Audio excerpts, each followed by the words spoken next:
En Femés no hay gallos para cantar la madrugada. En Femés este oficio es para los perros, que perros sí hay, delgado, asustadizo, con las orejas puntiagudas y más de 4 garrapatas en el cuello. En Femés los perros son los amos de sus amos, aunque de patadas, piedras y variscazos tengan el lomo más que satisfecho. Los perros de Femés son amigos de las moscas, a quienes nunca espantan por verdes que sean. Los perros en el pueblo son los señores, porque si es verdad que no comen, también es verdad que no trabajan.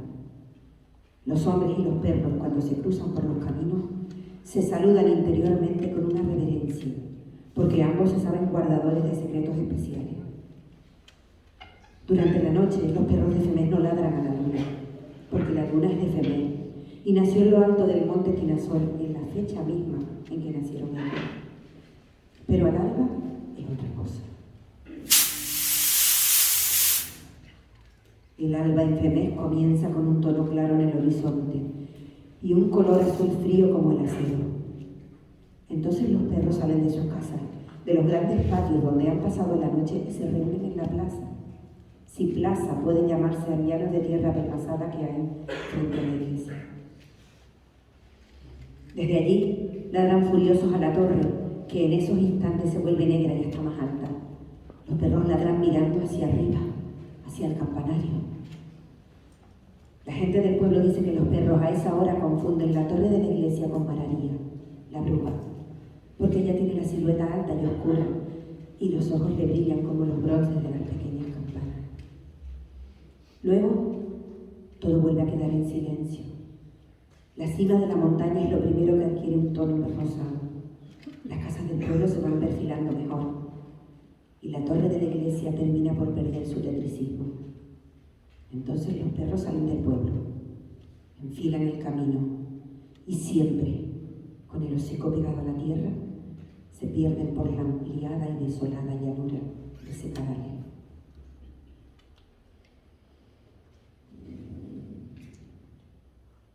En el patio se pintó la sombra alargada como un ciprés, y en la puerta quedó enmarcada la silueta del ciprés mismo, la silueta de una mujer alta y forrada de negro, la silueta de María. Dejó en el suelo unas de leña y un manojillo de hierba. La mujer del señor Sebastián entró en la casa y salió con un caso de leche y se lo entregó. Y ésta se marchó sin decir palabra. Esta mujer me asusta, señora. ¿No será una bruja? María, una bruja. ¡Ay, señor! ¿Cómo pasa el tiempo y cuántas cosas entierra? Si usted hubiera conocido a esa mujer cuando joven. Una mujer guapa y hermosa, cristiana. Los hombres se la rifaban, y ese fue el mal. Porque ella empezó a consentirse y a creerse una reina y a despreciar a todos. Y fue muy desgraciada la pobre. Se enamoró de un forastero, un árabe, o turco, como decimos por acá. Un vendedor ambulante que, según se comentaba, tenía mucho dinero. Y estuvo a punto de casarse con María. Pero el buen balandrín de hombre se burló de ella y la dejó plantada el día de la boda y con 3 meses de embarazo. ¡Ay! A mí nunca me gustó aquel hombre porque tenía los ojos pequeños y siempre como de burla. Yo era buena amiga de María y le había ayudado a hacerse el traje para la boda, un traje muy bonito, con una tela brillante que le había regalado el moro. Cuando se lo puso aquella noche parecía mismamente una reina. En la habitación con ella estábamos algunas amigas y nos quedamos asombradas de aquel traje tan precioso que brillaba con la luz de las velas. María no sabía otra cosa que reír de lo contenta que estaba sabiéndose tan guapa y tan envidiada por las mujeres y admirada por los hombres. Ay, Señor, que cerquita andaba de la felicidad y que arrimadita la desgracia. La mesa se puso en el patio y había de todo. Los hombres jóvenes ya se habían emborrachado desde por la tarde y pasaron por la casa de María y se pusieron pesados, cantando cosas majaderas y pidiendo a gritos que se asomara la novia.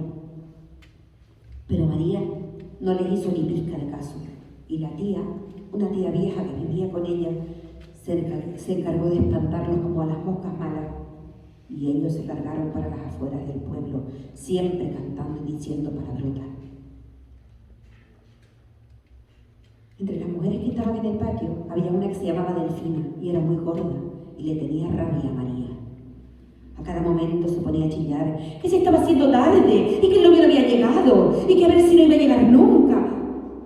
María no se preocupaba porque daba por cierto que el novio no la iba a dejar para vestir santo. Pero a las 9 don Abel, el cura, se llegó a la casa de María y dijo que ya eran las 9 y que desde las 8 estaba esperando a la iglesia y que si el novio se había olvidado. Entonces Delfina, la gorda, echó una carcajada y dijo que estaría bueno que el moro hubiera dejado plantada a la María. Cerquita de las 10:30 sería cuando oímos a los hombres que volvían con la parranda. Se llegaron hasta la puerta y le cantaron a la novia. Le cantaron que el novio la había dejado, que se había ido para su tierra, porque para los moros, moras, y para los cristianos, putas. Así mismito lo cantaban aquella pila de borrachos. Los muy cafres. Ay, las muchachas estábamos asustadas, pero la María siempre fue muy entera de ánimos, sí señor. Yo creí que se iba a echar a llorar, o que le iba a dar un ataque, que es lo que le hubiera ocurrido a cualquier mujer en igual trance. Pero lo que ocurrió fue otra cosa. Como le digo, la María siempre fue muy entera. Se quedó seria, mirándose al espejo un rato largo, oyendo cantar a los hombres. Y luego salió al patio y se sentó en un extremo de la mesa. Delfina, cuando la vio sentarse, empezó a aplaudir y a gritar con mucha mala fe: ¡Viva la novia! ¡Que viva la novia! Los hombres que estaban en la puerta repitieron el grito de la gorda y todos en millones se metieron en el patio y se sentaron a la mesa mismamente como una bandada de cuervos que cayera sobre un maizal. Menudo rebumbio se armó. Los chicos, de los que nadie se ocupaba entonces, andaban a la rebatiña con los pejines, los higos porretos y las támaras. De las mujeres, la primera que se sentó a la mesa fue Delfina, junto a María, y se puso a repartir el vino a los hombres y no dejaba de brindar por la novia. Marcial, el jorobado, se empinó una botella y luego lanzó un grito de los de él que nadie sino un loco puede imitar, un grito que se te mete en los huesos y nunca acaba de salir. Justo, el tocador tenía la guitarra hecha pedazo y con el mango de la misma, que era lo único que le quedaba, se puso a dar fuertes golpes en la mesa siguiendo el compás de las canciones de los otros. La tía de María no hacía sino mirar a todos con los ojos brillándole, y a mí me pareció que aquello estaba gustándole lo suyo.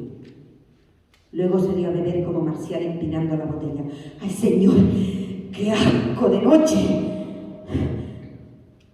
Yo nunca imaginé que la gente fuera tan ruin y que no hubiera un poco de comprensión para una mujer en desgracia.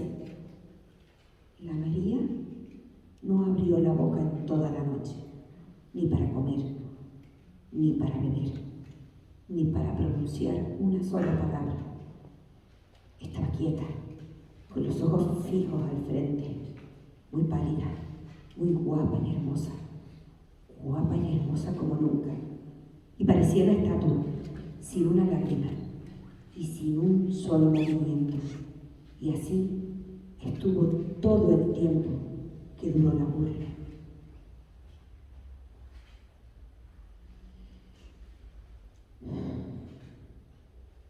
Toda tragedia es dolorosa y su recuerdo insoportable.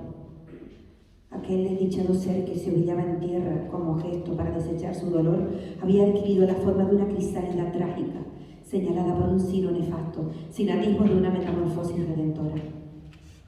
La verdad es que toda aquella vida de larva o gusano la pasaba más Marcial tejiendo y destejiendo el capullo de sus desgracias, sus mortajitas, como él decía, alrededor de su corazón.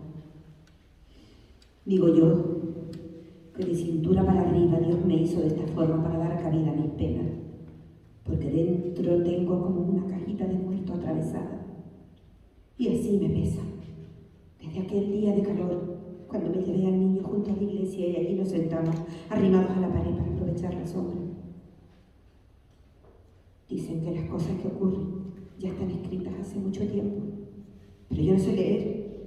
Y así no me pasó por el magín que la desgracia venía ya hacia nosotros, en aquel remolino de tierra que se veía avanzar por el llano, siguiendo al camión de Pedro Leito. Pedro me dijo que la acompañara a Playa Blanca para descargar allí unas barricas y me daría unas piedras. Me dijo también que a Jesucito le gustaría el paseo.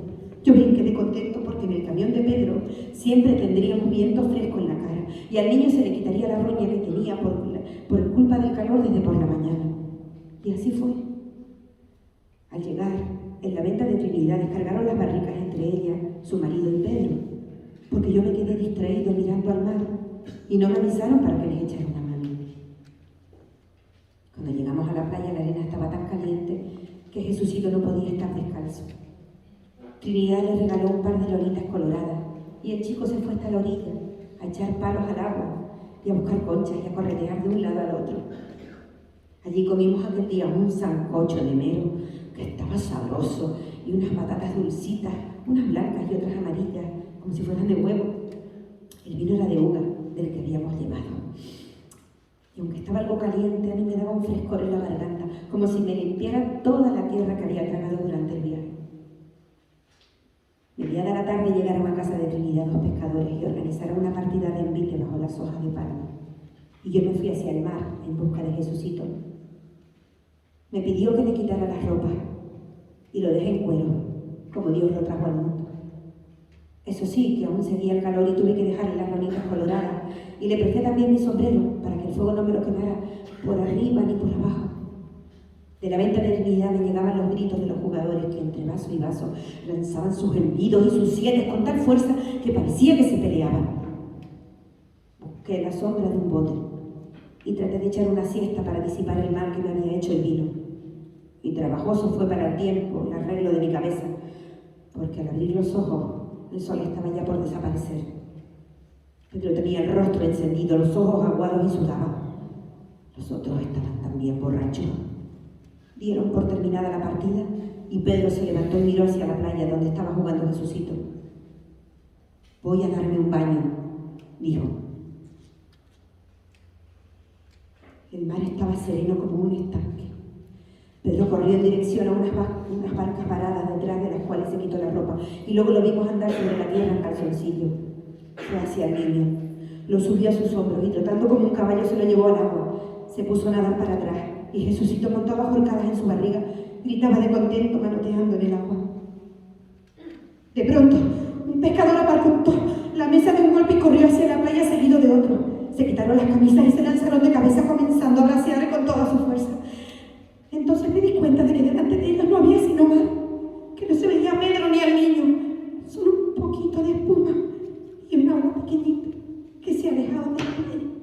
Yo me eché en el suelo y me tapé la cara y empecé a arañar la arena. No puedo decir lo que sentía, no señor, no puedo decirlo. Después perdí el tino en una fatiga larga. Cuando desperté traían a Pedro, del cual solo alcancé a ver un brazo que colgaba sin vida. Dijeron que se le había cortado la digestión, pero estaba vivo. Trinidad se acercó a mí y me dijo entre sollozos que el niño lo estaba buscando. Uno de los hombres que estaba en las barcas levantó un brazo en señal de haber descubierto algo. Los pescadores se inclinaron sobre las bordas y uno de ellos cogió un bichero y lo hundió en el agua. Pero no ocurrió nada de lo que esperábamos.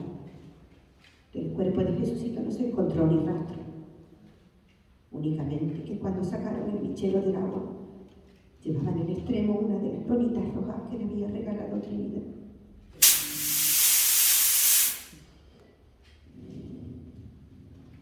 Cuando llegué a Femer, María no había regresado aún. Nadie iba a tener el valor de darle la noticia y yo menos. Durante el viaje recordé que una vez aquella tía suya, la bruja, había salido de un apuro semejante sin necesidad de dar la cara. Me propuse hacer lo mismo. Busqué una ramita seca y la dejé sobre la camita de Jesucito, formando una cruz. Luego me alejé de allí. Me fui a la ladera de la montaña y oculto, tras de una túnica, me puse a llorar para darle alivio al pecho. No tardó en aparecer la silueta negra destacándose sobre el muro largo y encalado de la iglesia. María llegó a su casa y al momento se rompió el silencio con un grito tan agudo que me puso la carne de gallina. Los perros todos de Femer y alrededores comenzaron a ladrar furiosamente y luego aullaron largo, tierra y aullé también y me vino la espuma a la boca. A María no fue posible encontrarla. Sí, señor. Loca se volvió la pobre y durante más de 15 días estuvo por esos campos sin que nadie la viera. Pero de otros lugares fueron llegando comentarios. En la jería, por la noche, oían aullidos muy largos que no eran de perro. Abajo por Papagayo aparecieron cabras ordeñadas por duendes y por la villa de Teguí se decían de una mujer muy hermosa que se plantaba en los caminos y silbaba a los hombres y luego se les echaba encima a mordiscos y a sacarle los ojos. El diablo decían que era, pero en Femé sabíamos que se trataba de María, que con la razón quitada andaba de un lado a otro como barco sin gobernarlo. Un día, estando reunidos los hombres del pueblo en la venta, oímos por fin aquel aullido prolongado que no era de un perro. Sonaba como en lo alto de la atalaya y al pronto se nos quedó la sangre helada en las venas.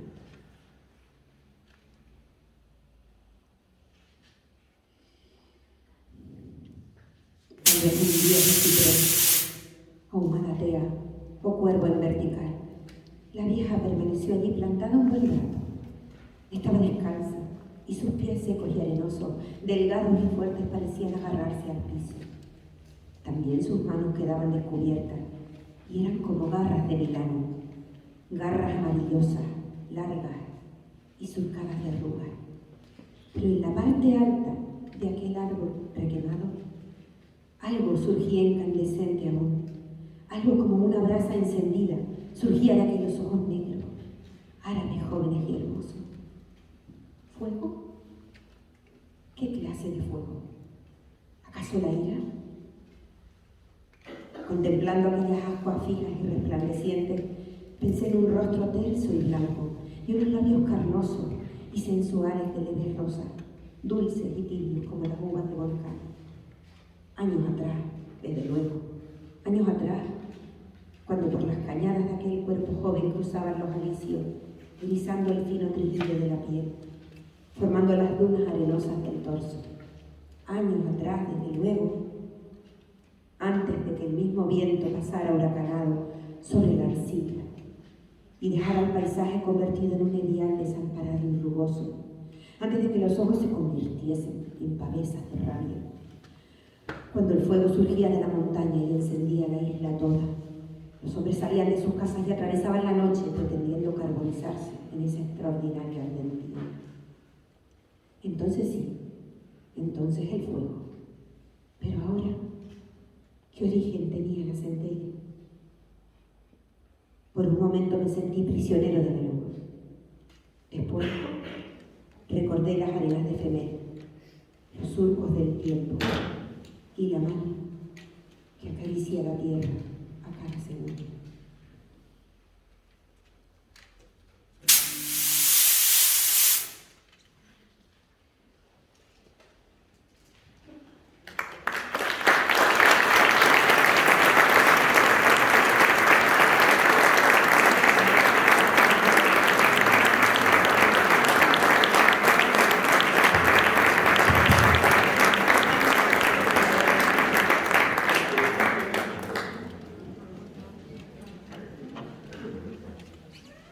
El almohadón de pluma del autor Horacio Quiroga, nacido en 1879 y fallecido en 1937.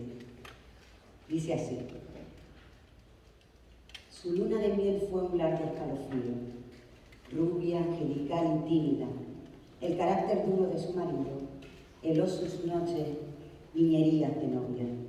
Lo quería mucho, sin embargo, a veces con un ligero estremecimiento, cuando volviendo de la noche juntos por la calle, echaba una furtiva mirada a la alta estatura de Jordán, mudo desde hacía una hora. Él, por su parte, la amaba profundamente, sin darlo a conocer. Durante 3 meses, se habían casado en abril, vivieron una dicha especial. Sin duda, hubiera ella deseado menos severidad en ese rígido cielo de amor, más expansiva e incauta ternura, pero el impasible semblante de su marido la contenía siempre. La casa en que vivían influía un poco en sus estremecimientos. La blancura del patio silencioso, friso, columnas y estatuas de mármol. Producía una otoñal impresión de palacio encantado.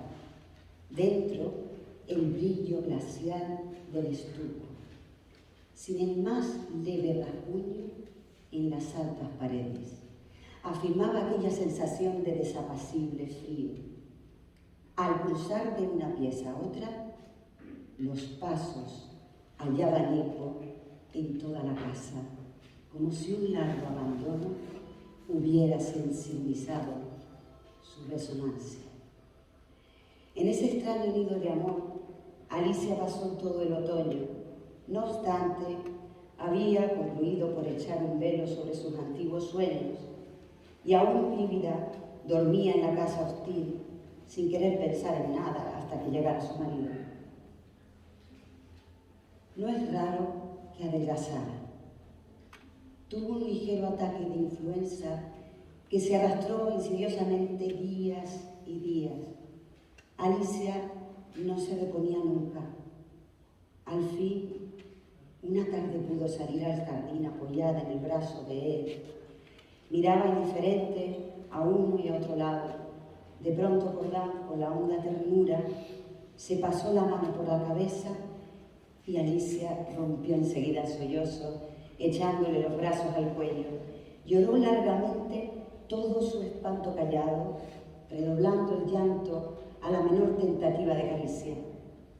Luego los sollozos fueron retardándose y aún quedó largo rato escondida en su cuello, sin moverse ni decir una palabra. Fue ese el último día que Alicia estuvo levantada. Al día siguiente amaneció desvanecida. El médico de Jordán la examinó con suma atención, ordenándole calma y descanso absoluto. No sé, le dijo a Jordán en la puerta de la calle, con la voz todavía baja. Tiene una gran debilidad que no me explico, sin vómitos, nada. Si mañana se despierta como hoy, llámame enseguida. Al otro día, Alicia seguía peor. Hubo consulta. Constatóse una anemia de marcha agudísima, completamente inexplicable. Alicia no tuvo más desmayos, pero se iba visiblemente a la muerte. Todo el día el dormitorio estaba con las luces prendidas, en pleno silencio. Pasábanse horas sin oír el menor ruido. Alicia dormitaba. Jordán vivía casi en la sala, también con toda la luz encendida. Paseábase sin cesar de un extremo a otro, con incansable obstinación. La alfombra ahogaba sus pasos. A ratos entraba en el dormitorio y proseguía su mudo vaivén a lo largo de la cama, mirando a su mujer cada vez que caminaba en su dirección. Pronto Alicia comenzó a tener alucinaciones confusas y flotantes al principio y que descendieron luego a ras del suelo. La joven, con los ojos desmesuradamente abiertos, no hacía sino mirar la alfombra a uno u otro lado del respaldo de la cama. Una noche se quedó de repente mirando fijamente. Al rato abrió la boca para gritar y sus narices y labios se verdaron de sudor. ¡Jordán! ¡Jordán!, clamó rígida de espanto sin dejar de mirar la alfombra.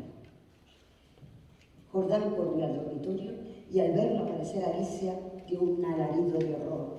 «Soy yo, Alicia, soy yo». Alicia lo miró con extravío, miró la alfombra, volvió a mirarlo y después de largo rato de estupefacta confrontación se serenó.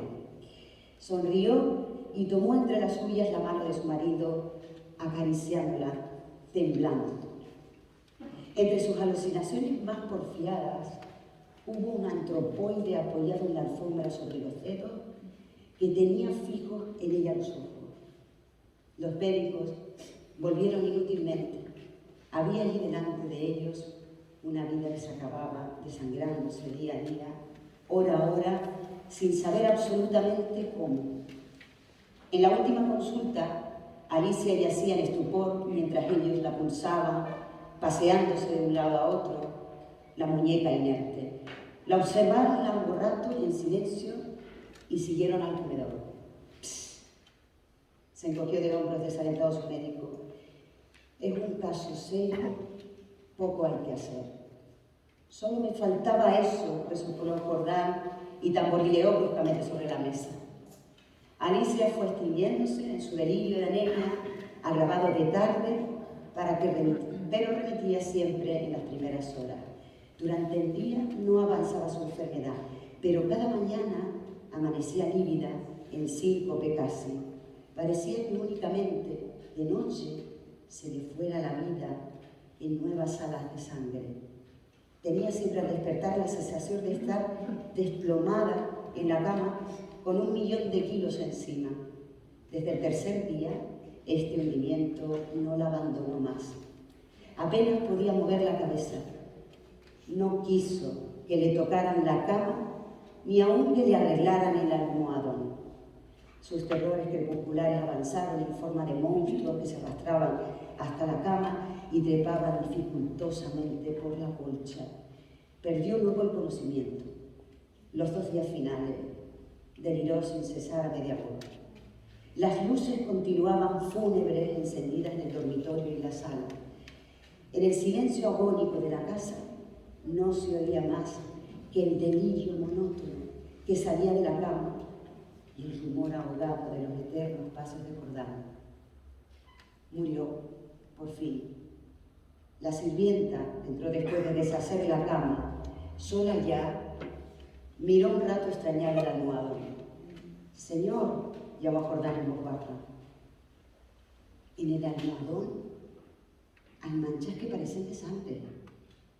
Jordán se acercó rápidamente y se dobló al subir. Efectivamente, sobre la funda, a ambos lados del hueco, había dejado la cabeza de Alicia. Se veían manchitas oscuras. «Parecen picaduras», murmuró la sirvienta después de un rato de inmóvil observación. «Levántelo a la luz», le dijo Jordán. La sirvienta lo levantó, pero enseguida lo dejó caer y se quedó mirando a aquel, lívida y temblando. Sin saber por qué, Jordán sintió que los cabellos se le erizaban. «¿Qué hay?», murmuró con la voz ronca. «Pesa mucho», articuló la sirvienta sin dejar de temblar. Jordán lo levantó. «Pesa extraordinariamente». Salieron con él y sobre la mesa del comedor Jordán cortó funda envoltura de un tajo. Las plumas superiores volaron y la sirvienta dio un grito de horror con la boca abierta, llevándose las manos crispadas a los bandos. Sobre el fondo, entre las plumas, moviendo lentamente las patas velludas, había un animal monstruoso, una bola viviente y viscosa. Estaba tan hinchado que apenas se le pronunciaba la boca. Noche a noche, desde que Alicia había caído en la cama, había aplicado sigilosamente su boca, su trompa mejor dicho, a las sienes de aquella, chupándole la sangre. La picadura era casi imperceptible. La remoción diaria del almohadón había impedido sin duda su desarrollo, pero desde que la joven no pudo moverse, la succión fue vertiginosa. En 5 días, en 5 noches, había vaciado a Alicia. Estos parásitos de las aves, diminutos en el ambiente habitual, llegan a adquirir, en ciertas condiciones, proporciones enormes. La sangre humana parece serles particularmente favorable, y no es raro hallarlos en los almohadones de pluma.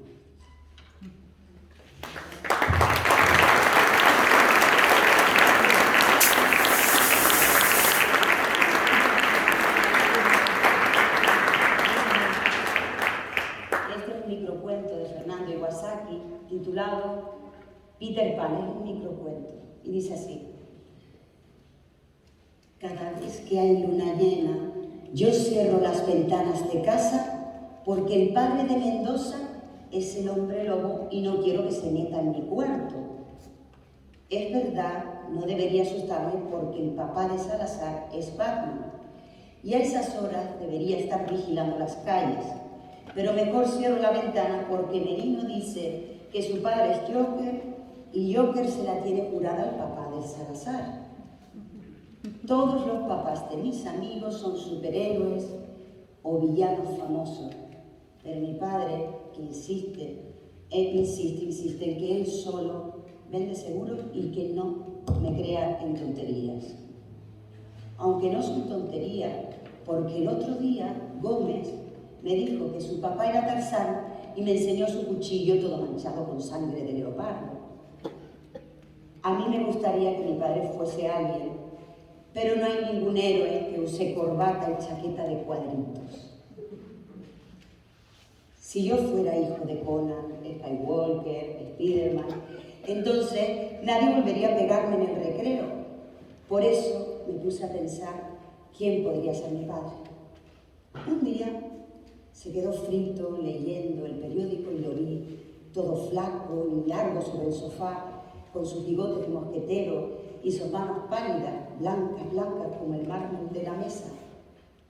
Entonces corrí a la cocina y saqué el hacha de cortar la carne. Por la ventana entraba la luz de la luna y los aullidos del papá de Mendoza, pero mi padre ya gritaba más fuerte y parece un pirata de verdad. Que se cuiden Merino, Salazar y Gómez, porque ahora soy el hijo del capitán García.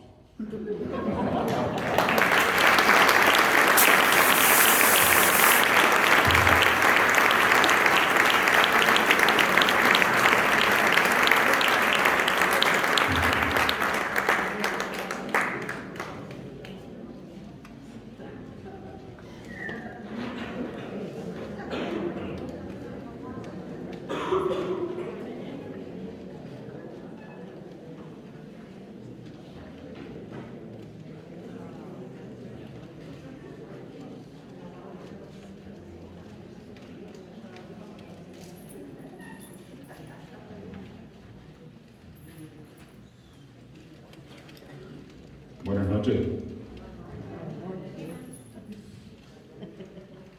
Gracias por estar aquí. Yo soy de los Silos, para que me ubiquen. Y claro, soy de los Silos. Al ser de los Silos, pues todos mis finados están en el cementerio de los Silos. Todos. Absolutamente todos.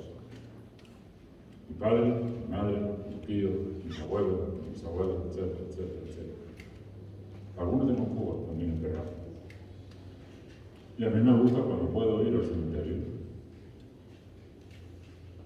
Y a veces la sensación con la que yo salgo del cementerio, cuando voy a entrar, sobre todo en esas tardes de gris, que son grises, plomizas, lluviosas, salgo del cementerio que solo se quedan los muertos. Digo, aparte vivimos en una sociedad en la que la muerte ha salido de las casas y se ha llevado a tanatorios asépticos, fríos, inmaculados. La muerte no existe ya en esta sociedad. Y yo recuerdo, por ejemplo, cuando se murió mi abuela, la velamos en casa. Cuando se murió mi madre, la velamos en casa. A mi padre ya no. A mi padre ya lo llevamos a un tanatorio. Ya le tocaba. Pero todos los demás se velaron en casa.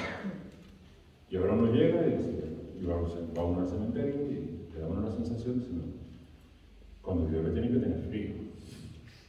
Porque no hace calor. Están aquí solitos. Bueno, mi padre no. Mi padre está juntos, porque por lo menos hacen compañía a uno al otro. Y mis abuelos también. Pero cuando llueve, imagino que los que están enterrados no están en nicho.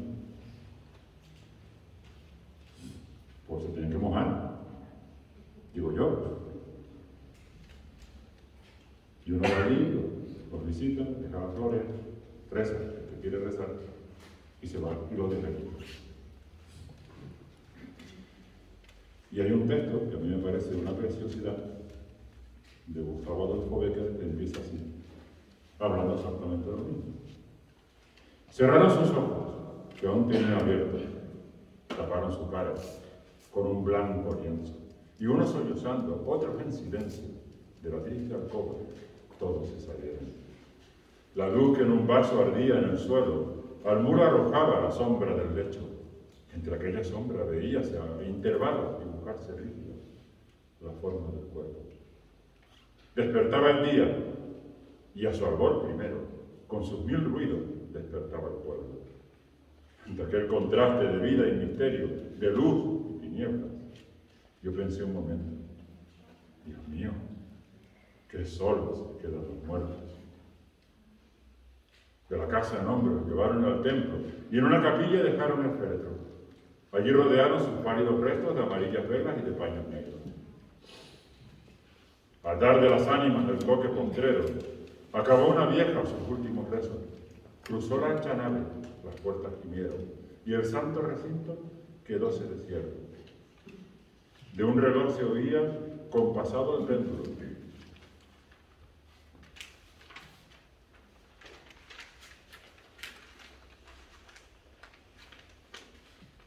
Y de algunos cirios el chisporroteo. Tan medroso y triste, tan oscuro y yerto, todo se encontraba que pensé un momento. Dios mío, qué solos quedan los muertos. De la alta campana la lengua de hierro se dio golpeando su adiós lastimero. El luto en las ropas, amigos y deudos cruzaron en fila, formando el cortejo. Del último asilo oscuro y estrecho abrió la piqueta el nicho a un extremo, y allí la acostaron, tapiáronle luego, y con un saludo despidióse el duelo. La piqueta al hombro, el sepulturero, cantando entre dientes, se perdió a lo lejos. La noche se entraba, el sol se había puesto, perdido en las sombras, yo pensé un momento. Dios mío, qué solos se quedan los muertos. En las largas noches del helado invierno, cuando las maderas crujidas el viento y azota los vidrios el fuerte aguacero, de la pobre niña a veces me acuerdo. Allí cae la lluvia con un son eterno, allí la combate el soplo del cierzo, del húmedo muro tendida en el hueco, acaso de frío se hielan sus huesos. Vuela el alma al cielo, todo es sin espíritu, podredumbre y cieno, no sé. Pero hay algo que explicar no puedo, algo que repugna, aunque es fuerza hacerlo, el dejar tan tristes, tan solos, a los muertos.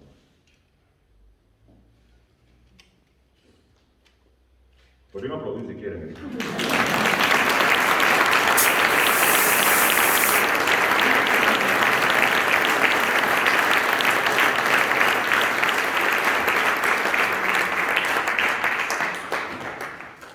Y también surgen a veces otros pensamientos que dicen que solo quedamos los vivos.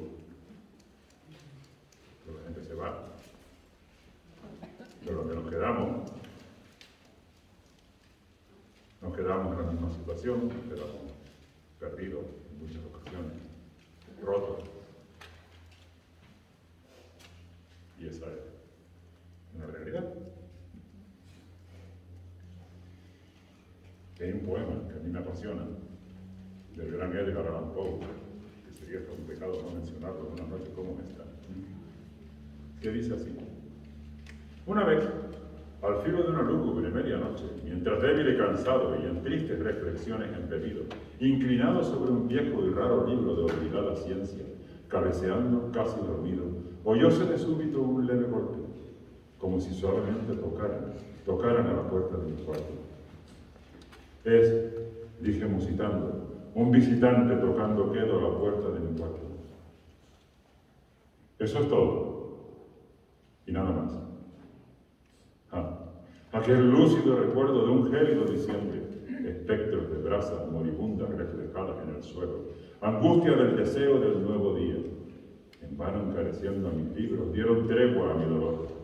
Dolor por la pérdida de Leonora, la única, virgen radiante, Leonora por los ángeles llamada. Aquí ya sin nombre, para siempre. Y el crujir triste, vago, escalofriante de la seda de las cortinas rojas llenábame de fantásticos terrores, jamás antes sentidos. Y ahora aquí, en pie, Acallando el latido de mi corazón, vuelvo a repetir. Es un visitante a la puerta de mi cuarto, queriendo entrar. Algún visitante que a deshora a mi cuarto quiere entrar. Eso es todo. Y nada más.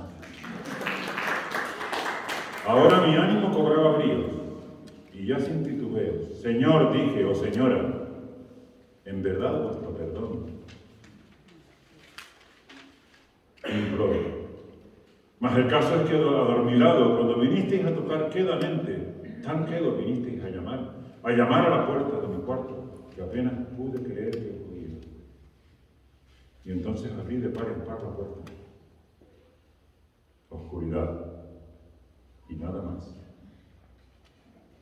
Escrutando hondo en aquella negrura, permanecí largo rato, atónito, temeroso, dudando, soñando sueños que ningún mortal se haya atrevido jamás a soñar.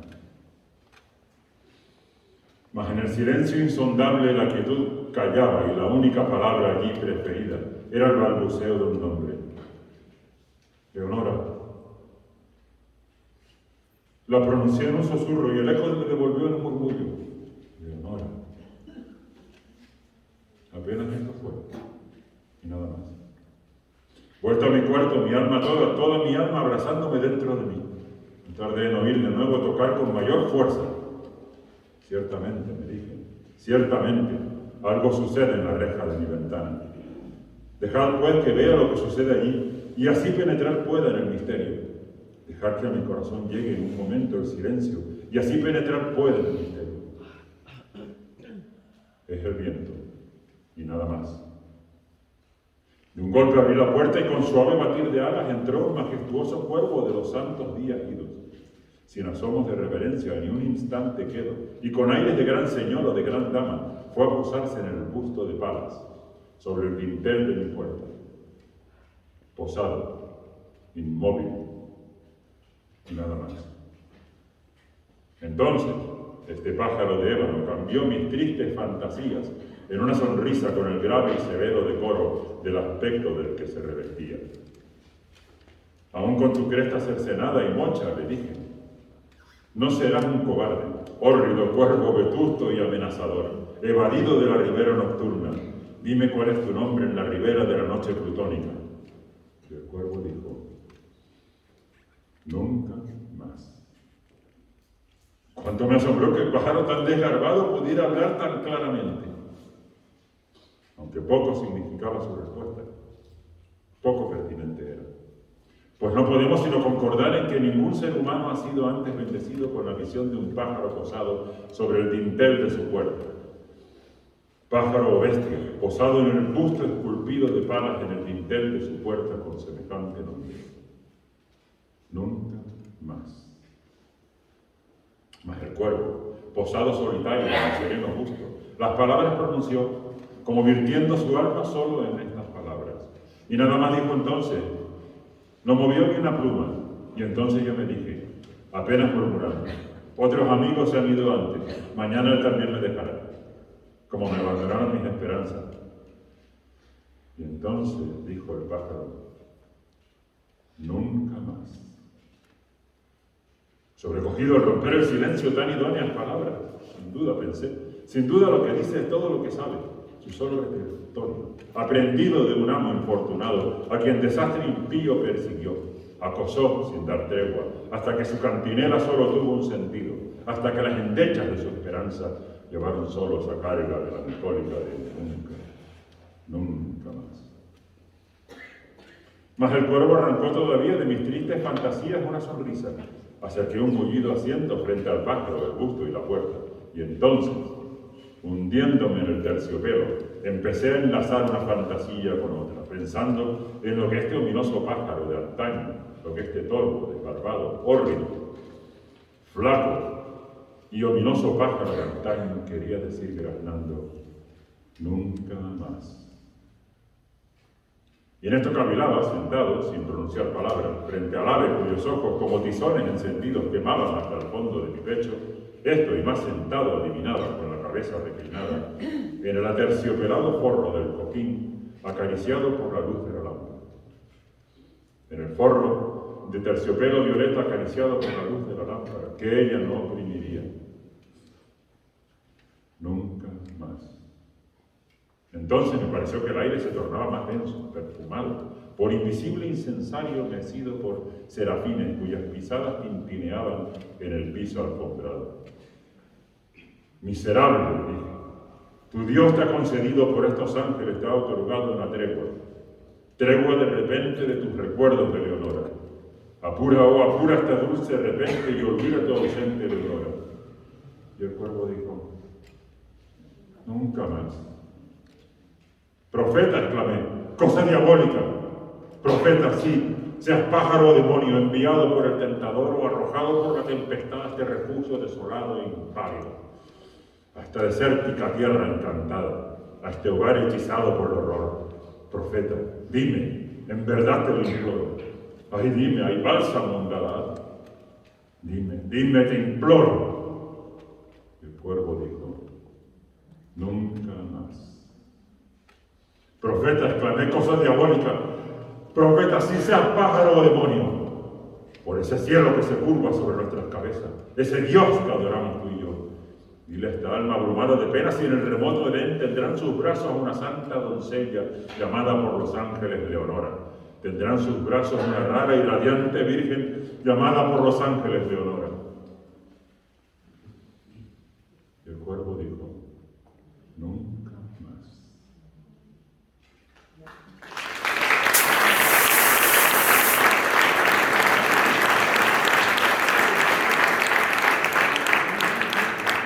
Sea esa palabra nuestra señal de partida, pájaro o espíritu maligno, le grité presuntuoso.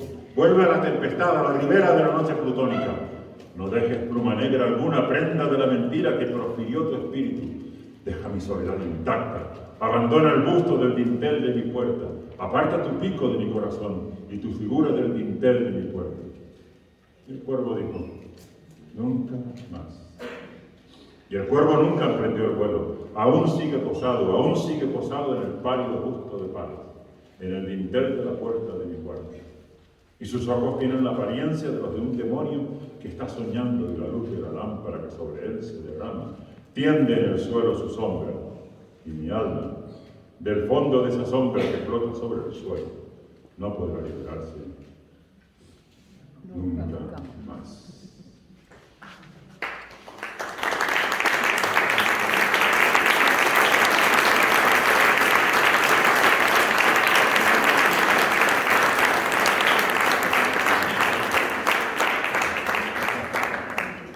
Y ahora, si me lo permiten, es raro, les voy a contar una historia de amor. Un tanto raro, eso sí. Es de amor.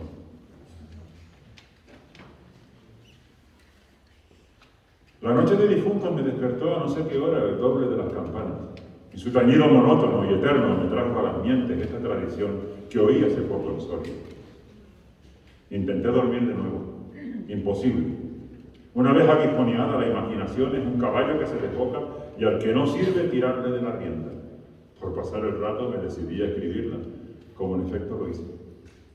Yo la oí en el mismo lugar en que acaeció y la he escrito volviendo algunas veces la cabeza, con miedo cuando sentía crujir los cristales de mi balcón, estremecido por el aire frío de la noche. Sea de ello lo que quiera, ahí va, como el caballo de coja. Atad a los perros, haced la señal con las trompas para que se reúnan los cazadores y demos la vuelta a la ciudad. La noche se acerca. Es el día de todos los santos y estamos en el monte de las ánimas. Tan pronto, hacer otro día, no dejara yo de concluir con ese rebaño de lobos que las nieves del Moncayo han arrojado de sus madrigueras, pero hoy es imposible. Dentro de poco sonará la oración de los templarios y las ánimas de los difuntos comenzarán a tañer su campana en las capillas del mundo. En esa capilla luminosa. Va. ¿Tú quieres asustarme? No, hermosa prima. Tú ignoras cuándo sucede en este país porque aún no hace un año que has venido a él desde muy lejos. Refrena tu yegua. Yo también pondré la mía al paso y mientras dure el camino te contaré esta historia. Los pajes se reunieron en alegres y bulliciosos grupos, y los condes de Borgen y Alcudiel montaron sus magníficos caballos, y todos juntos siguieron a sus hijos, Beatriz y Alonso, que precedían la comitiva a bastante distancia. Mientras duraba el camino, Alonso narró en estos términos la prometida historia. Ese monte, que hoy llaman de las Ánimas, pertenecía a los templarios, cuyo convento ves allí, a la margen del río. Los templarios eran guerreros y religiosos a la vez. Conquistada Soria a los árabes, el rey los hizo venir de lejanas tierras para defender la ciudad por la parte del puente, haciendo en ello notable agravio a sus nobles de Castilla, que así hubieran solo sabido defenderla, como solo la conquistaron. Entre los caballeros de la nueva y poderosa orden y los hidalgos de la ciudad fermentó por algunos años y estalló al fin un odio profundo. Los primeros tenían acotado este monte, donde reservaban casa abundante para satisfacer sus necesidades y contribuir a sus placeres. Los segundos determinaron organizar una gran batida en el coto, a pesar de las severas prohibiciones de los clérigos con espuelas, como llamaban a sus enemigos. Cundió la voz del reto, y nada fue parte de tener a los unos en su manía de cazar y a los otros en su empeño de estorbarlo. La proyectada expedición se llevó a cabo. No se acordaron de ella las fieras, antes la tendrían presente tantas madres como arrastraron sendos lutos por sus hijos. Aquello no fue una cacería, fue una batalla espantosa. El monte quedó sembrado de cadáveres. Los lobos, a quienes se quiso exterminar, tuvieron un sangriento festín. Por último, intervino la autoridad del rey. El monte, maldita ocasión de tantas desgracias, se declaró abandonado. Y la capilla de los religiosos, situada en el mismo monte y en cuyo atrio se enterraron juntos amigos y enemigos, comenzó a arruinarse.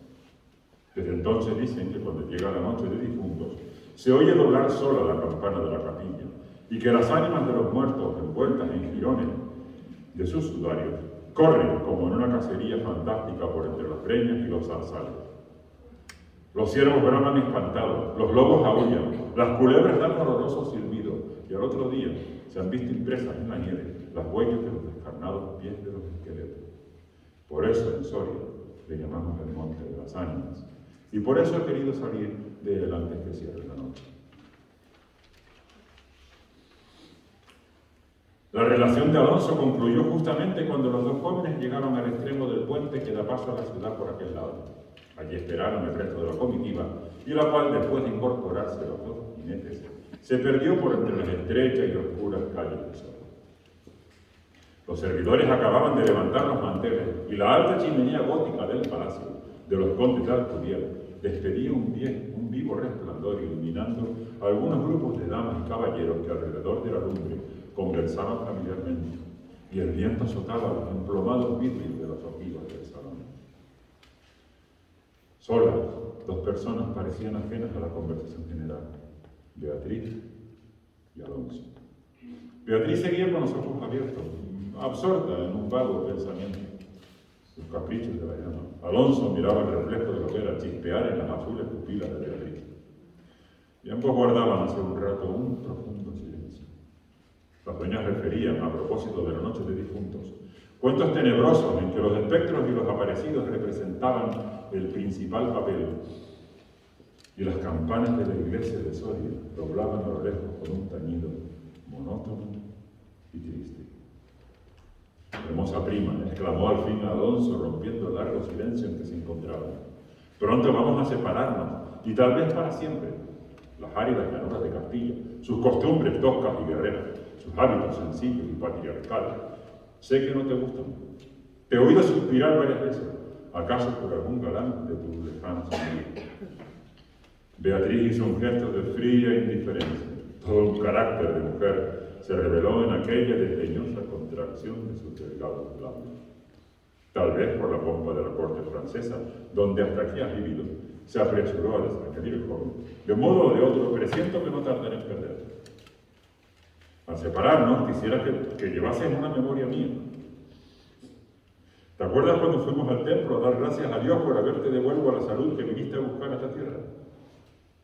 El joyel que sujetaba la pluma de mi gorra cautivó tu atención. Qué hermoso estaría sujetando un velo sobre tu oscura cabellera. Ya ha aprendido el de una desposada. Mi padre se lo regaló a la que me dio el cetro. y ella lo llevó al altar. ¿Lo quiere? No sé en el tuyo, contestó la hermosa, pero en mi país, una prenda recibida compromete una voluntad. Y solo en un día de ceremonia debe aceptarse un presente de manos de un deudo. Que aún puede ir a Roma sin volver con las manos vacías. El acento helado con que Beatriz pronunció estas palabras turbó un momento al joven, que después de serenarse dijo con tristeza: lo sé, prima, pero hoy se celebran todos los santos, y el tuyo ante todo. Hoy es día de ceremonias y presentes. ¿Quieres aceptar el mío? Beatriz se mordió ligeramente los labios y extendió la mano para tomar la joya, sin añadir una palabra. Los dos jóvenes volvieron a quedarse en silencio y volvióse a oír la cascada voz de las viejas, que hablaban de brujas y de trasgos y el zumbido del aire, que hacía crujir los vidrios de las ojivas y el triste monótono doblar de las campanas. Al cabo de algunos minutos, el interrumpido diálogo tornó a anudarse de este modo. Y antes de que concluyera el día de todos los santos, en que así como el tuyo se celebra el mío, y puedes, sin atar tu voluntad, dejarme un recuerdo, ¿no lo harás?, dijo él clavando una mirada en la de su prima, que brilló como un relámpago iluminada por un pensamiento diabólico. ¿Por qué no?, exclamó ésta llevándose la mano al hombro derecho como para buscar alguna cosa entre las pliegues de su ancha manga de terciopelo bordado de oro. Después, con una infantil expresión de sentimiento, añadió: ¿te acuerdas de la banda azul que llevé hoy a la cacería y que por no sé qué emblema de su color me dijiste que era la divisa de tu alma? Sí. Pues se ha perdido. Se ha perdido y pensaba dejártela como recuerdo. Se ha perdido. ¿Y dónde?, preguntó Alonso, incorporándose de su asiento con una indescriptible expresión de temor y esperanza. No sé. ¿En el monte acaso? En el monte de las ánimas, murmuró palideciendo y dejándose caer sobre el sitial. En el monte de las ánimas. Luego prosiguió con voz entrecortada y sorda: tú lo sabes, porque lo habrás oído 1000 veces. En la ciudad, en toda Castilla, me llaman el rey de los cazadores, no habiendo aún podido probar mis fuerzas en los combates como mis ascendentes. He llevado a esta diversión, imagen de la guerra, todos los bríos de mi juventud, todo el ardor hereditario de mi raza. La alfombra que pisan tus pies son despojos de fieras que han muerto por mi mano, y yo conozco sus guaridas y sus costumbres, y he combatido con ellas, de día y de noche, a pie y a caballo, solo y en batida, y nadie dirá que me ha visto huir del peligro en ninguna ocasión. Otra noche volaría por esa banda, y volaría gozoso como una fiesta. Y sin embargo, esta noche, ¿a qué ocultarte? Tengo miedo. Oyes, las campanas doblan, la oración ha soñado en San Juan del Duero. Las ánimas del monte comenzarán ahora a levantar sus amarillentos cráneos de entre las malezas que cubren sus fosas. Las ánimas, cuya sola vista puede helar de horror a la sangre del más valiente, tornar sus cabellos blancos o arrebatarle en el torbellino de su fantástica carrera como una hoja que arrastra el viento sin que se sepa dónde. Mientras el joven hablaba, una sonrisa imperceptible se dibujó en los labios de Beatriz, que cuando hubo concluido exclamó con un tono indiferente mientras atizaba el fuego del hogar, donde saltaba y crujía la leña, arrojando chispas de 1000 colores. De ningún modo. ¡Qué locura! ¿Ir ahora al monte por semejante friolera? Una noche tan oscura, noche de difuntos, y cuajado el camino de lobos. Al decir esta última frase, la recargó de un modo tan especial que Alonso no pudo menos de comprender toda su amarga ironía. Movido como por un resorte, se puso de pie. Se pasó la mano por la frente como para arrancarse el miedo que estaba en su cabeza y no en su corazón. Y con voz firme exclamó, dirigiéndose a la hermosa, que estaba aún inclinada sobre el hogar, entreteniéndose en revolver el fuego. Adiós, Beatriz. Adiós. Hasta luego. ¡Alonso! ¡Alonso!, dijo éste, volviéndose con rapidez, pero cuando quiso o aparentó querer detenerle, el joven había desaparecido. A los pocos minutos se oyó el rumor de un caballo que se alejaba al galope. La hermosa, con una radiante expresión de orgullo satisfecho que coloreó sus mejillas, prestó atención a todo aquel rumor que se debilitaba, que se le perdía, que se desvaneció por último. Las viejas, en tanto, continuaban con sus cuentos de ánimo aparecidas. El aire zumbaba en los vidrios del balcón y las campanas de la ciudad doblaban a lo lejos. Había pasado 1 hora, 2, 3.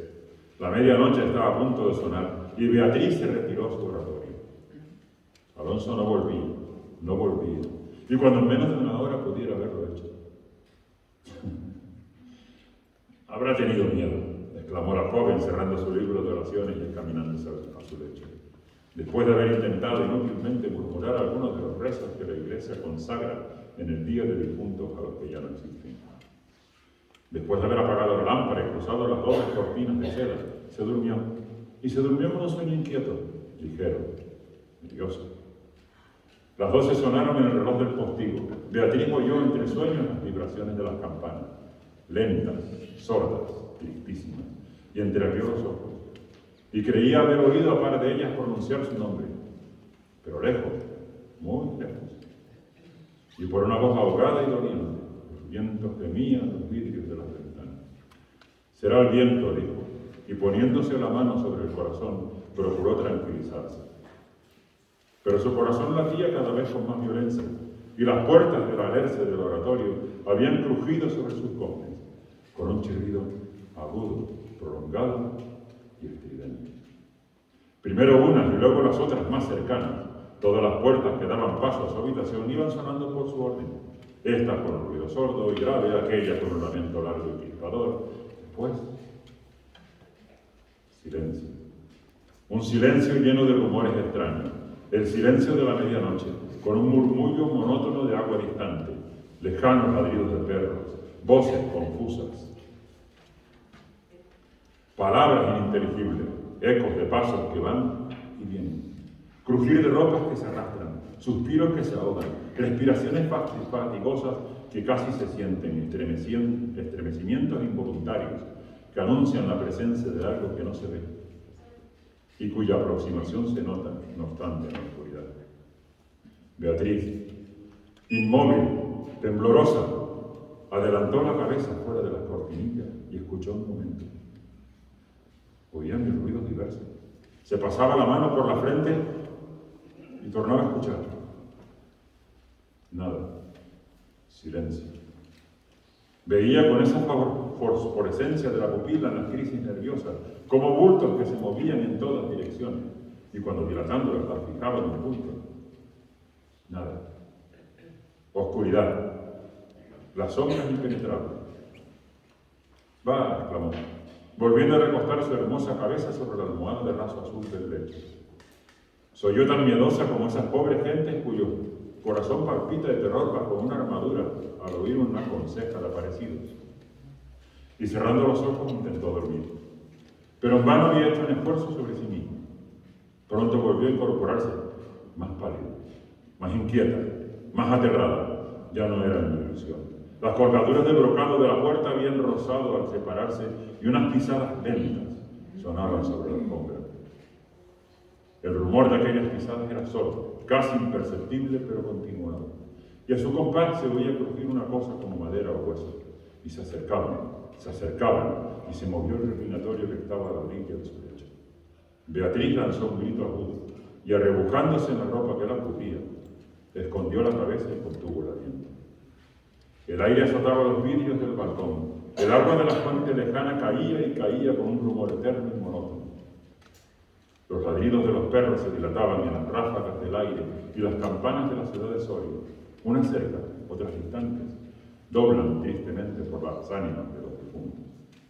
Así pasó 1 hora, 2, la noche, un siglo, porque la noche aquella pareció eterna. Y al fin despuntó la aurora. Vuelta de su temor, entreabrió los ojos a los primeros rayos de la luz, y después de una noche de insomnio y de terrores, es tan hermosa la luz clara y blanca del día. Separó las cortinas de seda del lecho y ya se disponía a reírse de sus temores pasados, cuando de repente un sudor frío cubrió su cuerpo. Sus ojos se desencajaron y una palidez mortal descoloró sus mejillas. Sobre el reclinatorio había visto sangrienta y desgarrada la banda azul que perdiera en el monte. La banda azul que fue a buscar a Alonso. Cuando sus servidores llegaron despavoridos a notificarle la muerte del primogénito del Alcudiel, que a la mañana había aparecido devorado por los lobos entre las malezas del monte de las ánimas, la encontraron inmóvil, crispada, asida con ambas manos a una de las columnas de ébano del lecho, desencajados los ojos, entreabierta la boca, blanco los labios, rígidos los miembros, muerta de horror. Dicen que después de acaecido este suceso, un cazador extraviado que pasó la noche de difunto sin poder salir del monte de las ánimas, y que al otro día, antes de morir, pudo contar lo que viera, refirió cosas horribles, entre otras. Asegura que vio a los esqueletos de los antiguos templarios y de los nobles de Soria, enterrados en el atrio de la capilla, levantarse al punto de la oración con un estrépito horrible. Y caballeros sobre osamentas de corceles, perseguir como una fiera a una mujer hermosa, pálida y desmelenada, que con los pies desnudos y sangrientos y arrojando gritos de horror, daba vueltas alrededor de la tumba de Alonso.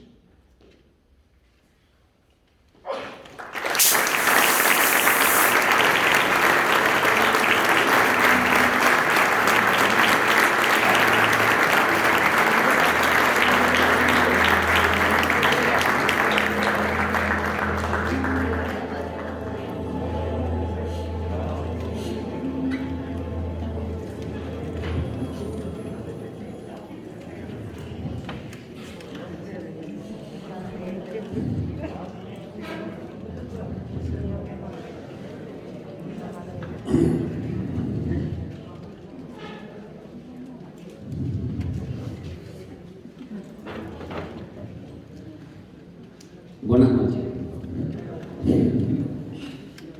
Hoy me dispongo a contar dos historias, ninguna de las cuales es mía, y que espero que les guste.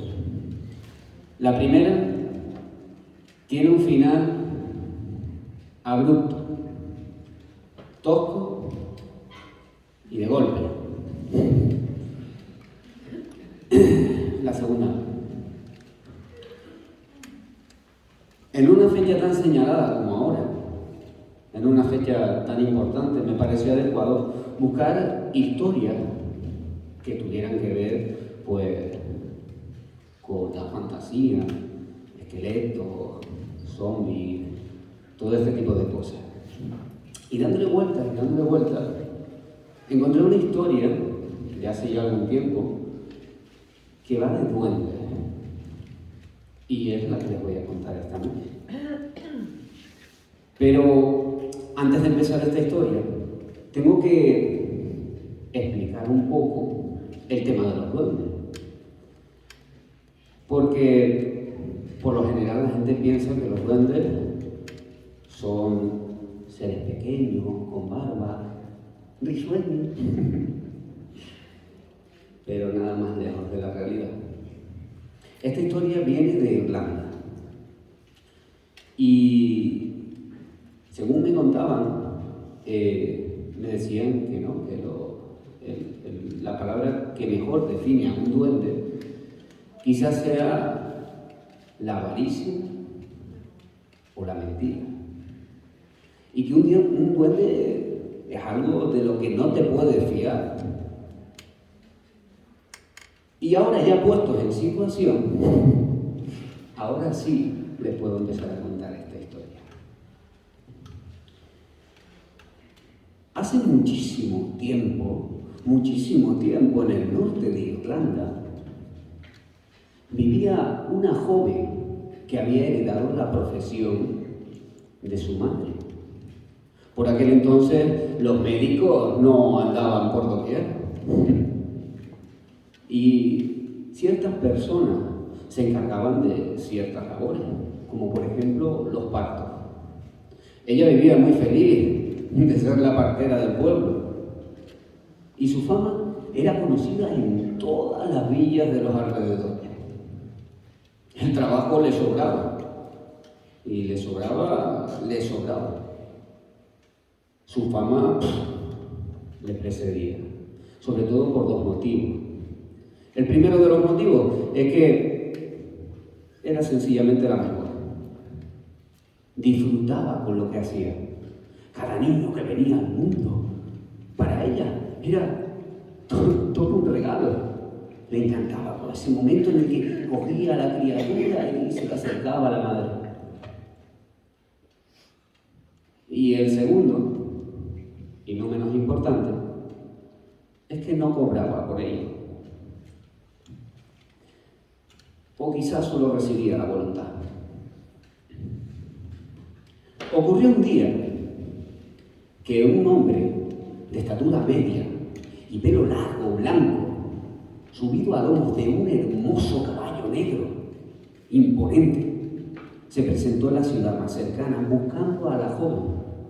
Le dieron la seña y él, siguiendo esas veredas, esos caminos que llevaban hasta su casa, dio con ella en su casa. Se extrañó, ella no lo conocía de nada y estaba en el porche cuando él apareció. El hombre se acercó y le dijo que necesitaba de su servicio. Le tendió una mano y le ayudó a subirse al caballo. Dieron la vuelta y retomaron sus pasos.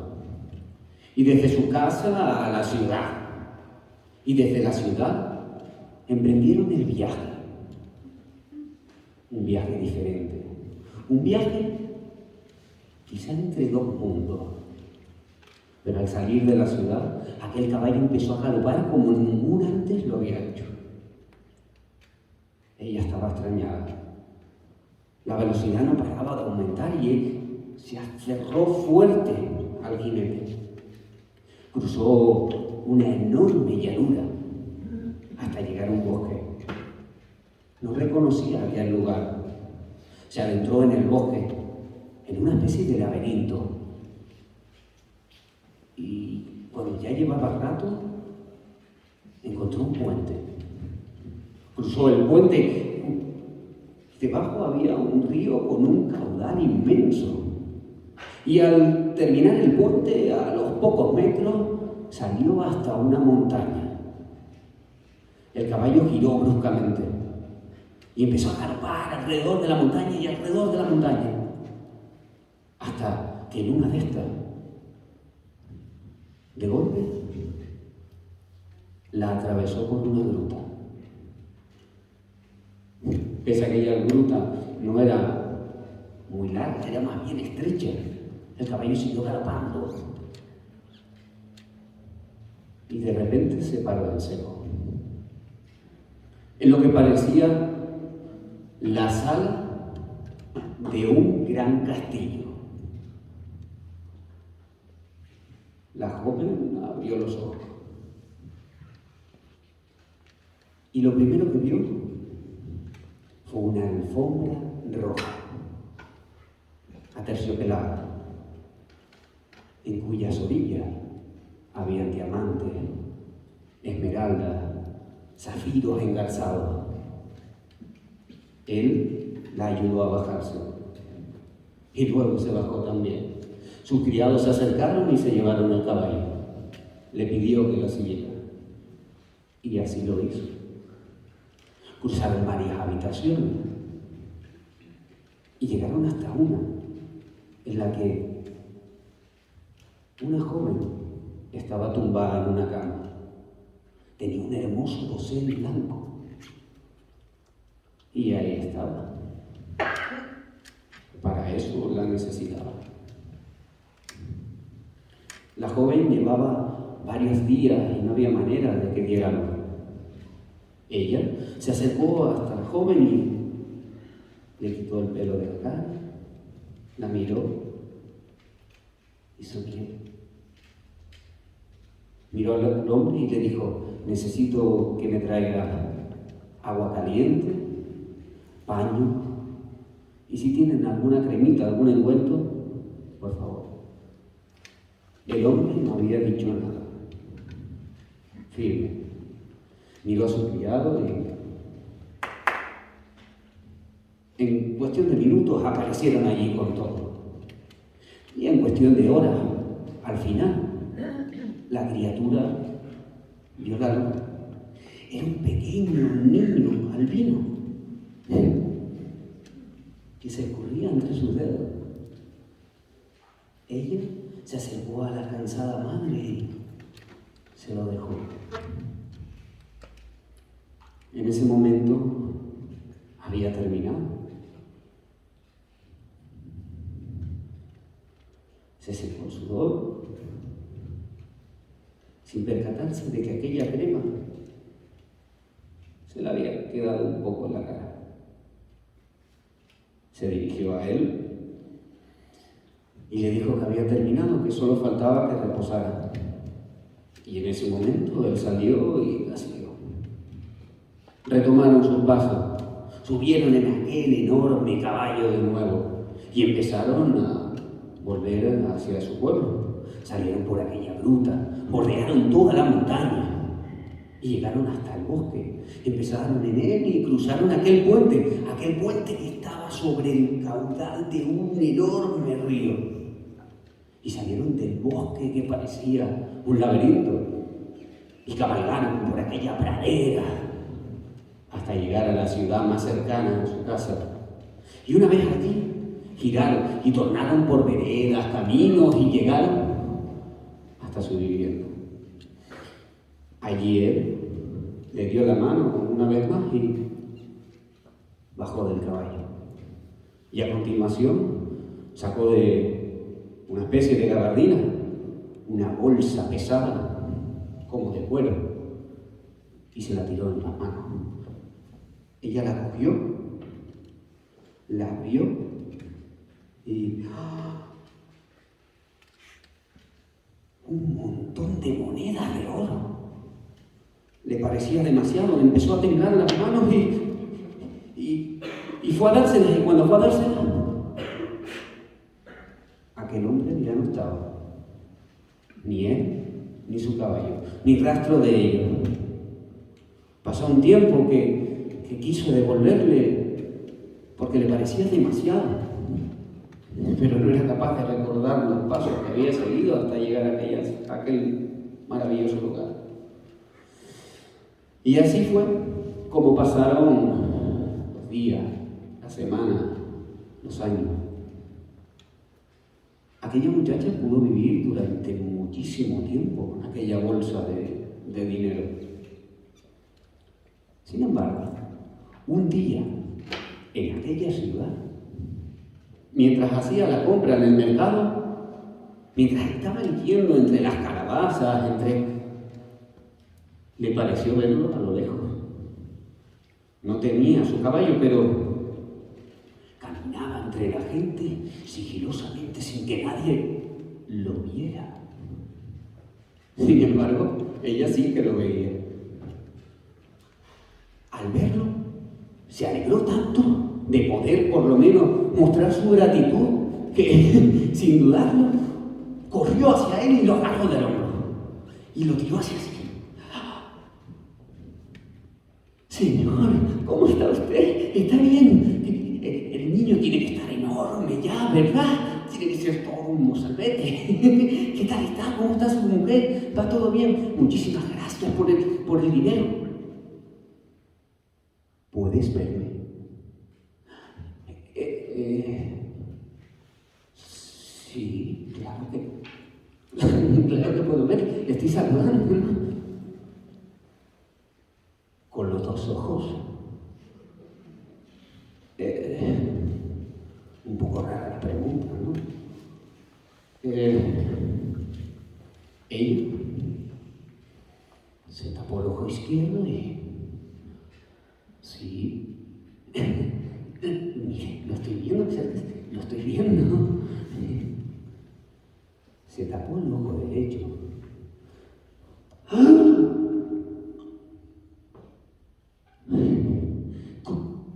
Ha desaparecido. Si me tapo este no lo veo. Solo lo veo con este. ¿Ah, sí? Sí. Y colorido. colorín colorado.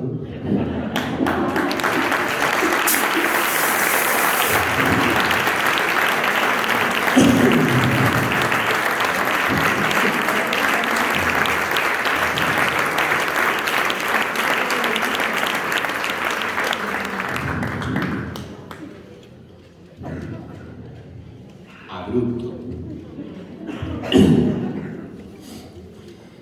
Bueno, si nos da tiempo, les contaré un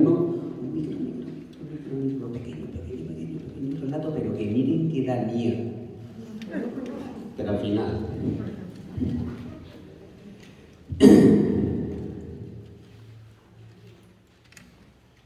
La primera vez que el niño vio un entierro, se quedó fascinado. Toda aquella gente, detrás de aquella cajita llena de flores, para él fue... No tardó ni 3 segundos en empezar a tirarle a la madre del bolso. ¡Mamá, mamá, mamá, mamá, mamá, mamá, mamá! ¡Yo quiero ir dentro de esa caja! ¡Cállate, niño! Claro, desde aquel entonces, el niño quedó como fascinado con la idea de la muerte. Digamos que se obsesionó un poco. Claro. Mamá, dime, ¿cuándo me voy a morir? Niño, vete a jugar, anda, sálve ya.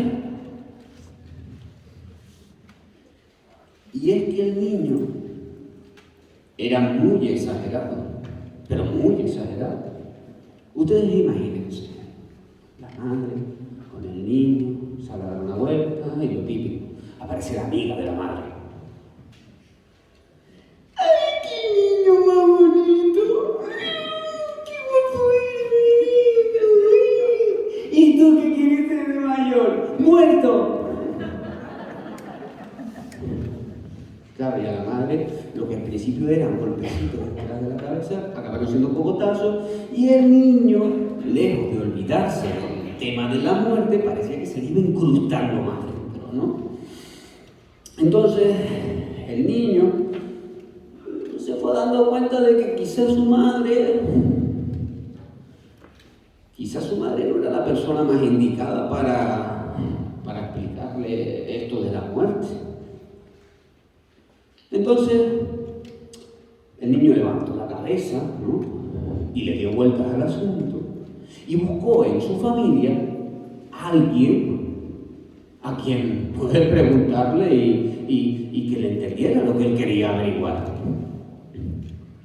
Y fue entonces cuando el niño encontró al abuelo. El niño se acercó al abuelo. El abuelo estaba sentado en su sillón.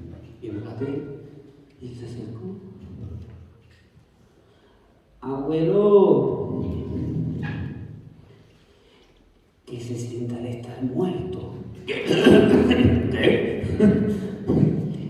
¿Qué se siente al estar muerto? ¿Y yo cómo voy a saberlo, cariño? Yo nunca estaré muerto. Además, normalmente quien muere nunca viene a contar qué tal está. Eso de estar muerto. ¡Hala, qué guapo tiene que ser estar muerto que nadie viene para contarlo! Y abuelo, ¿y cuándo me voy a morir yo? El niño, bueno, pues espero que dentro de muchísimo. ¿Cómo te digo yo?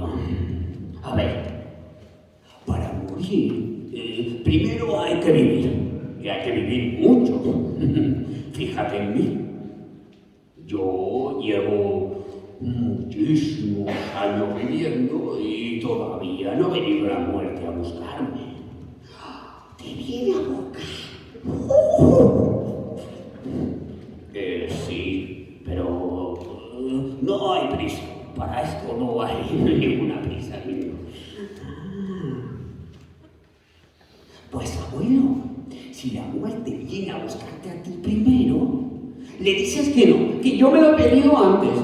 ¿Qué? Sí, abuelo, si la muerte viene por ti, tú le dices que no, que yo me lo pedí primero, que me lleva a mí primero, abuelo. Abuelo, prométeme, abuelo, prométeme, abuelo, venga, prométeme, abuelo, venga, prométeme, abuelo,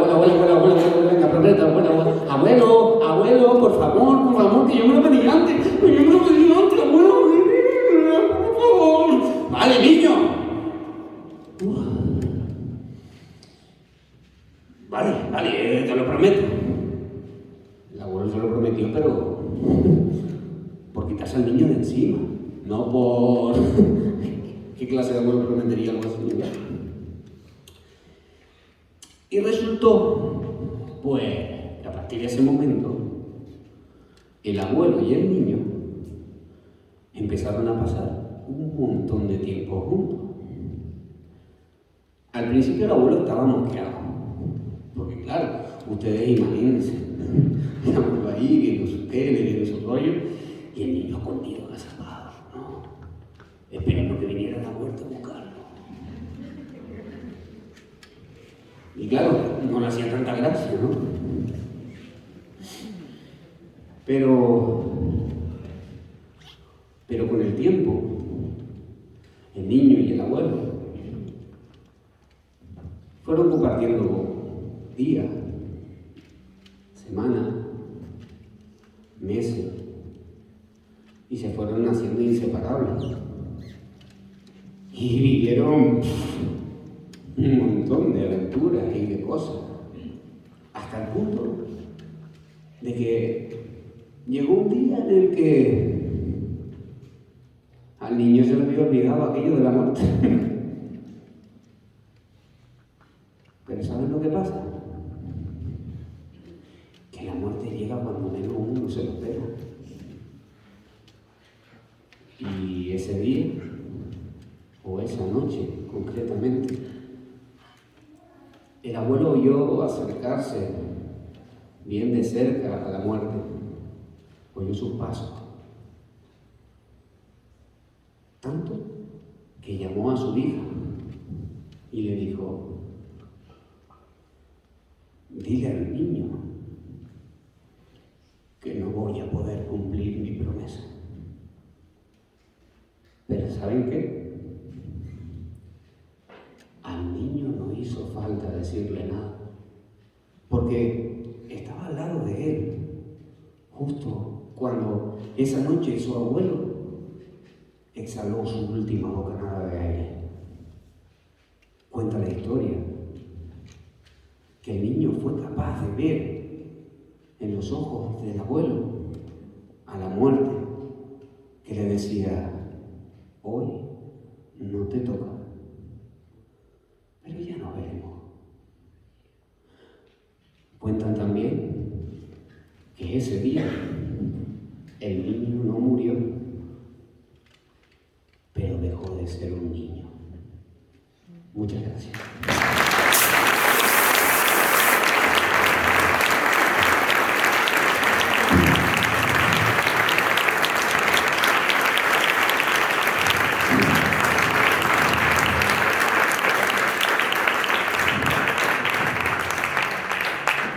Bueno, el primer cuento es un cuento, los créditos, ¿no? Ahora que se abren las letras. El primer cuento es un cuento de una narradora irlandesa, se llama Claire Murphy, y simplemente se llama Historia de Duendes. Y este segundo cuento es de una narradora gallega, Paula Carballeira, se llama ella, y se llama, el nombre del cuento es El niño que quería ser muerto. Si alguna vez tienen la oportunidad de ver alguna de estas dos grandes artistas, porque son impresionantes en el escenario, la puesta en escena, todo es maravilloso, no lo duden y vale la pena apostar por este tipo de cosas. Y nada más, yo darles las gracias por haberme invitado a Dailo, a la asociación, y a todos ustedes. Espero que se lo hayan pasado en grande, que hayan disfrutado de todos los cuentos de esta noche, y que esto, pues, que menos que se siga haciendo, ¿no? Yo creo que es lo propio. Así que nada, muchas gracias y hasta la próxima.